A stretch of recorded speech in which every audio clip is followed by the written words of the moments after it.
Hey everybody, my name is Johnny. I'm a member of the ACG podcast and I like to talk about games. And today we're talking about Sons of the Forest, which of course is a new survival game that just came out of early access. The 1.0 version is here. Many people have been waiting for a long time. So is it worth your time?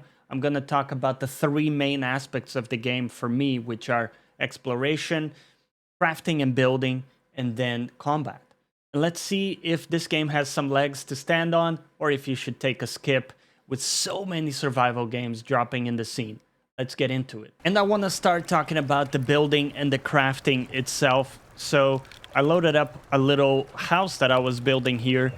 We have a nice wall going around it. And I want to showcase the free build aspect as well as the other options you have for building and some of the crafting stuff without revealing a lot of the really cool things you can unlock as you get deeper into the game. But you can see here I freely built this wall, and it's a really nice building system. If I take a log here, we can just put that on the ground like this, and we could start building a wall just like so. And then you can see that you get a highlight where you can cut logs at different points. In this case, we can turn them into a defensive structure like that. Or we can also choose to cut the log at different points, like in the middle like this, or even longitudinally. That's a difficult word, but you get what I'm trying to say. Okay, we're not going to talk about the bikini lady.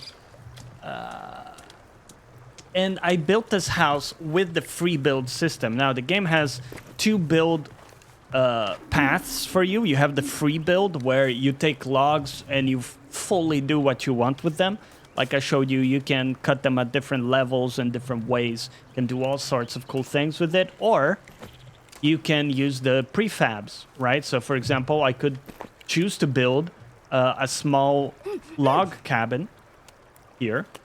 And simply provide the materials. Please go away. Simply provide the materials and build that. But what I did here instead is actually build this with logs. And it took way longer, by the way. Just so you understand, it's a much bigger project to build stuff in the free build mode. But it's actually really satisfying if you're into building like I am. So I had a great time building this. And I just wanted to showcase the kind of stuff you can do. So, you know, half logs here. It all looks super cool, in my opinion. And the ability to build manipulating the logs is really cool.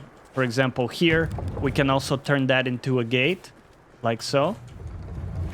So you can see this is actually a pretty advanced building system for a survival game that I really enjoy. We're about to get attacked, it looks like. And you can see the lake has frozen over because we are in the cold season. Yeah, the game has seasons. You'll have a cold season where enemies are actually a little bit more aggressive. And you have different things you have to contend with, like cold itself. So the other thing I want to mention in this segment is show you the crafting a little bit. I purposely loaded an earlier game, so I'm not revealing too much in my inventory because you can unlock some really cool stuff, and that would show directly here in my inventory. So I'm trying to avoid that. But you can see that, you know, we've crafted some spears, and that would be a very simple process that I can showcase here. We go pick up some sticks. Okay, so we can take the sticks or anything in our inventory, and then we can see what we can combine into, right? So, for example, we can make a torch here. Like so. And now when I equip that, we can light it up. And bam, we got a torch, right? So like that, we can combine anything in our inventory with different things to create either new weapons or different things we can use. It could be armor, it could be different foods, different usables, a lot of different stuff like that. And you might think that it's all like really low tech, but that's because I'm purposely only showing you the early game stuff. I don't want to spoil some of the unlockables later, but you can do stuff with technology, explosives, ranged weapons, some high-tech stuff as well. So it's pretty diverse. And in my opinion, this is a cool crafting system that I have really enjoyed. I would say the menu is a little bit slow, especially when you want to get to the sides of it. A little bit frustrating to work with, especially if you're in a multiplayer lobby. The game does not pause when you go into the inventory. So very often, you're going to go in here, you're going to try to do your thing. And guess what? You're getting attacked while trying to do it. So it's a little bit chaotic and annoying at times. But I would say overall, I like what they did here. It's quite cool. It's a little bit more immersive, I guess, than what most other games would have.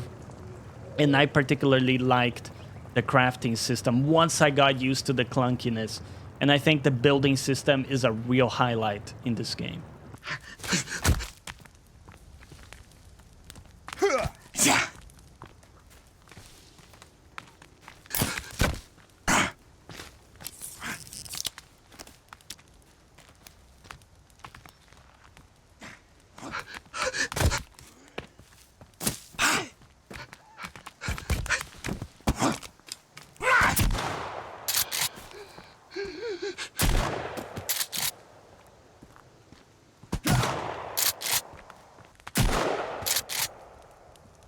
So as we can see, we woke up and we're straight up getting raided.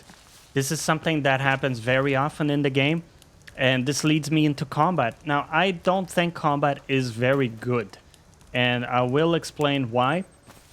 But ultimately, this is your standard fare survival, right? Where the melee is really terrible. It never feels good.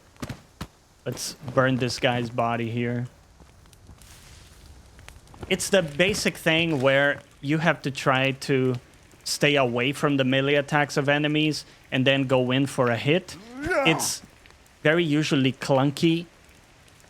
It often feels like you shouldn't have gotten hit by attacks. It's hard to be consistent with it. So I found that using ranged weapons is the best way to go.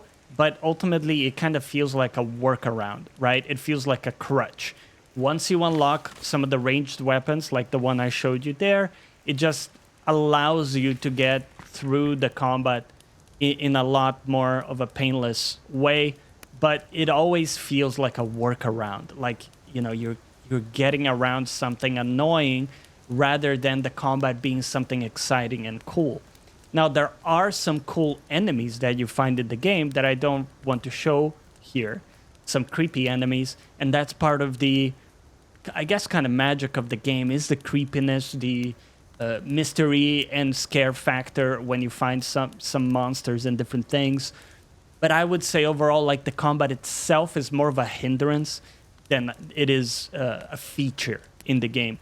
And I still want to see the day when survival games prioritize having a really cool combat system. Enshrouded is a game that tried it recently. I don't think they did completely succeed in that, but at least, you know, they tried to do something different.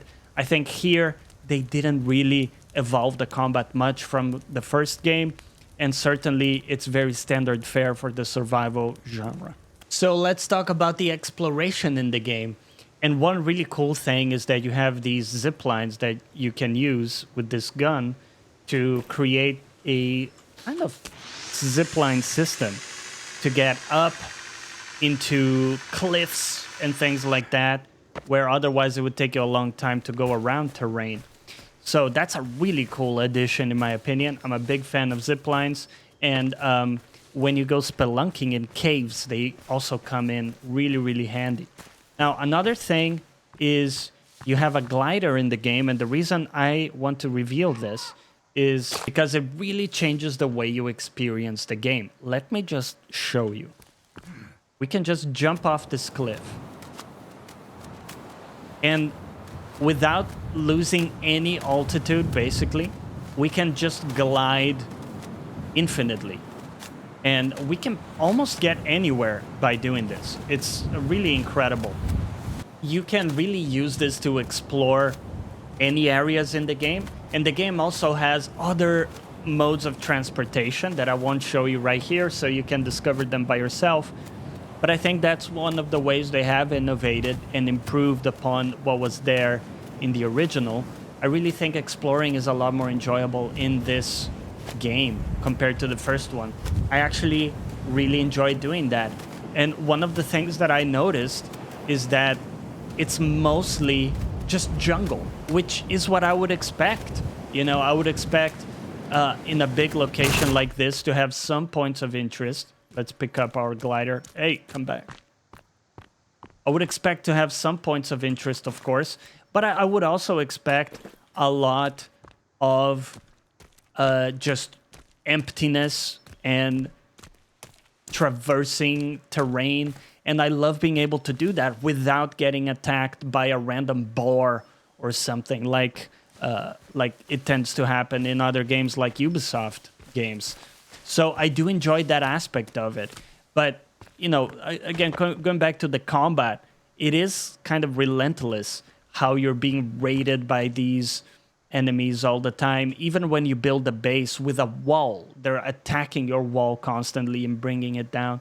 So the game really doesn't want you to stay comfortable at all. It wants you to keep moving, keep exploring, going into caves. It really pushes you out of your comfort zone in a way. And the more you try to stay in one place and stay comfortable, the more it will actually punish you too.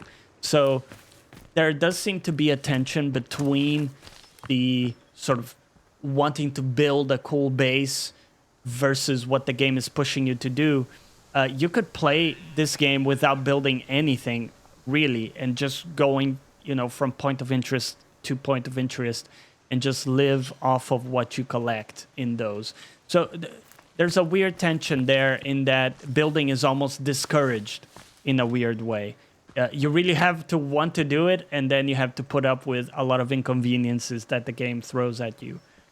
But for me, the experience of exploring the jungle and using the transportation modes that the game has to offer was actually really enjoyable. And finding some of these story locations, some of the facilities and bunkers and things was actually really cool to explore and find out just what was going on. The story itself was a nice conduit to the exploration, but I wouldn't say it was anything that special. At the end of the day, it was a good vehicle for the exploration to take place, and it does a good job of having some mystery elements that add to the whole. But I would say the creepiness of the enemies and just exploring the island is the highlight here alongside the really cool building system. So for the current price, £25 on Steam, I think this is a really solid buy if you like survival games. Keep in mind, it doesn't change much of the usual combat in survival games, so don't expect anything revolutionary there. I will say you unlock some pretty cool weapons and gear, so that's a really nice addition there. And I think exploration and building are the highlights here in this package. I like the creepiness. I like, just getting to know the island and flying around in the glider. Really cool. But at the end of the day, it is a survival game in all its parts. So expect all the clunkiness that comes with some of the movement and fighting enemies in there. So if you're okay with all that, this is a great game to jump into. I can also highly, highly recommend the co-op. It's a much better experience if you have a friend to jump into this with, but you can play solo as well if that's your jam. So overall, this gets a recommendation from me. On the performance side, it's been okay. The game looks really good in my opinion, but it does have some issues with keeping a stable frame rate, especially when the winter season comes and you get all the snow dropping. You can't get consistent frame drops regardless of graphic settings that you select. So with that, it is a bit of a mixed bag, but overall, I was actually really happy with what I got for the price here. I hope you enjoy the game too. If you jump into it, let me know down below your thoughts. You know, did you build something cool? What was the highlight for you in the game?